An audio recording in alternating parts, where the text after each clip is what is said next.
Hi everyone, Drecky here, and today I'm unboxing the Blueskysea B1W Dashcam. This is an inexpensive dashcam that does 1080p video and is based on a Sony sensor. At around $50, this is one of the cheapest dashcams that I've reviewed recently, so let's open the box and see what this thing's like. Included in the box is a standard dashcam kit, which is a USB cable for connecting the camera to the computer, a lighter port adapter which also has a USB charger built into it, and of course the mount and extra stickies. Since the package is so cheap at $50, you don't really get any extras like a GPS mount or a hardwire kit. Those sort of things add cost, and Blueskysea wanted to keep this one as budget as possible, so that they could still include a Sony sensor and be around $50. The camera itself is tube-shaped and quite simply designed. I'm fond of this design because it's very low profile. It doesn't really have any buttons or a screen, so all of the modifications to settings are done through your smartphone and the built-in Wi-Fi. It's pretty much a plug-and-play camera. Plug it in, download the app, sync your time with your smartphone, and you're good to go. The app itself is quite straightforward, and aside from a couple mistranslations, it's more or less functional.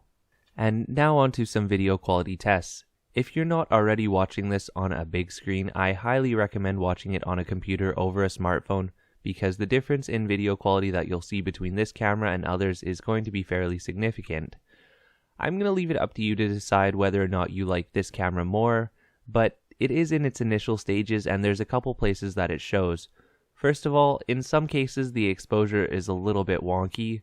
I find that it averages over the entire frame instead of doing a center weighted average, which most dashcams do so that they get license plates and the cars in front the correct exposure, instead of exposing for the hood of your own car. Blueskysea has actually sent me a firmware update now. They literally sent it today while I was filming this video.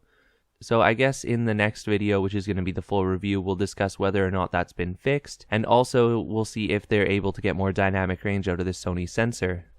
The problem with low-end equipment like this is that you're often finding trade-offs in order to get the price super low.